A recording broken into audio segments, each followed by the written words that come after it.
ओम शांति। अव्यक्त महावाक्य है, विजय बनने के लिए संग्रह और संग्राम की शक्ति आवश्यक। विजय बनने के लिए संग्राम और संग्राम की शक्ति आवश्यक। 18/3/71 की है। आज विशेष भट्ठी वालों के लिए बुलाया है। भट्ठी वालों ने क्या क्या धारणाएं की हैं वह देख रहे हैं। आज खास 2 बातों की धारणाएं हरेक के इस साकार चित्र द्वारा देख रहे हैं। 2 शक्तियों की धारणाएं देख रहे हैं कि कहाँ तक हरेक ने अपनी यथाशक्ति धारणा की है। वह 2 शक्तियाँ कौन सी देख रहे हैं? एक तो संग्रह करने की शक्ति और दूसरी संग्राम करने की शक्ति। संग्रह करने की शक्ति अति आवश्यक है। तो जो भट्ठी में ज्ञान रत्नों की धारणा मिली है उसको बुद्धि में संग्रह रखना। तो संग्रह किस बात क्या चीज़ रखने के लिए बाबा कहते हैं? भट्ठी में जो ज्ञान रत्नों की धारणा मिली है उसको बुद्धि में संग्रह रखना, और इस संग्रह करने से ही लोग संग्रह कर सकेंगे। इसलिए संग्रह करने की और फिर संग्राम करने की शक्ति दोनों ही जरूरी है। दोनों शक्तियाँ धारण की हैं। दोनों में कोई की भी कमी होगी तो कमी वाला कभी भी ज़्यादा विजयी नहीं बन सकता। जिसमें जितनी संग्रह करने की शक्ति है उतनी संग्राम करने की भी शक्ति रहती है। दोनों शक्तियाँ धारण करने के लिए भट्ठी में आए हो तो शक्ति स्वरूप बने हो। भट्ठी से कौन वरदान प्राप्त किए हैं? भक्ति मार्ग में वरदान देते हैं ना, पुत्रवान भव, धनवान भव। लेकिन इस भट्ठी में क्या मुख्य वरदान मिला? शिक्षक बने व मास्टर वरदाता भी बने। एक वरदान मिला शक्तिवान भव, दूसरा वरदान मिला सदैव अव्यक्त एक रस अवस्था का। इन दोनों वरदानों में दोनों ही बातें समाई हुई है। यह दोनों ही वरदान प्राप्त करके संपत्तिवान बनकर अपना प्रैक्टिकल सबूत दिखाने लिए जाना है। ऐसे नहीं समझना कि घर जा रहे हैं व अपने स्थान पर जा रहे हैं, लेकिन जो शक्तियाँ व वरदान लिए हैं उन्हों को प्रैक्टिकल करने के लिए विश्व स्टेज पर जा रहे हैं, ऐसे समझना है।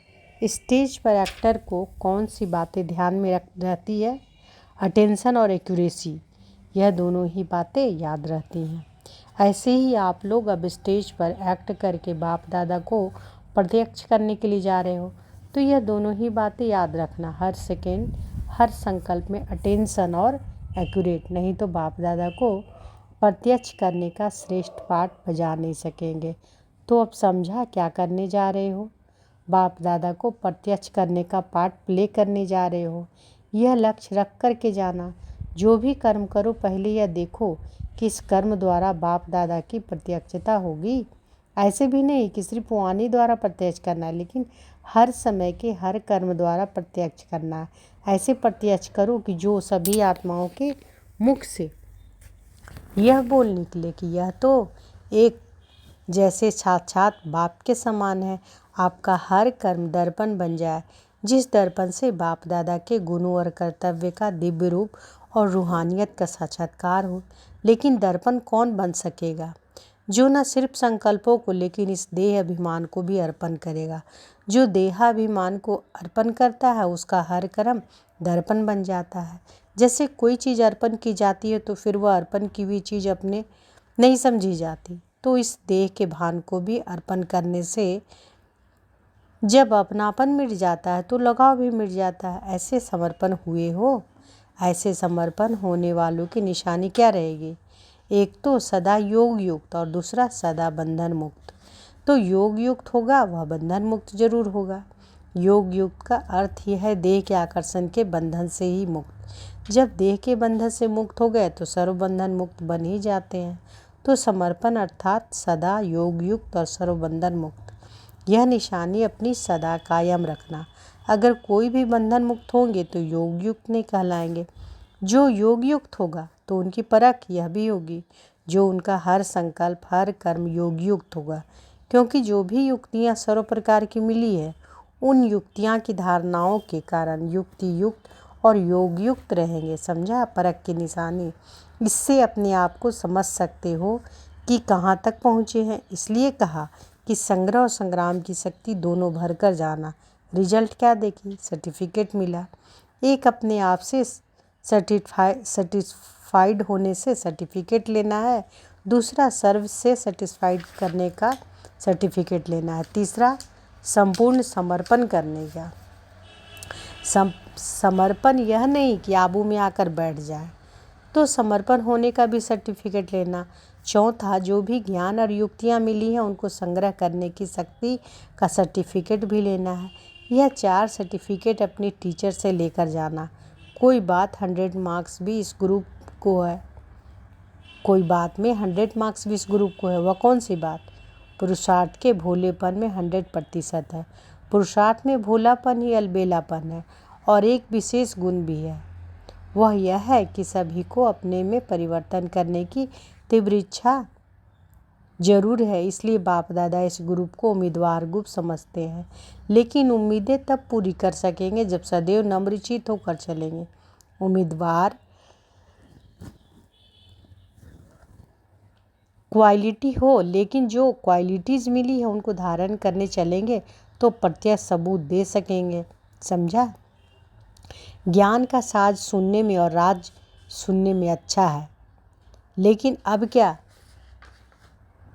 करना है? राजयुक्त बनना है या योग अच्छा है? लेकिन योग युक्त बनना है।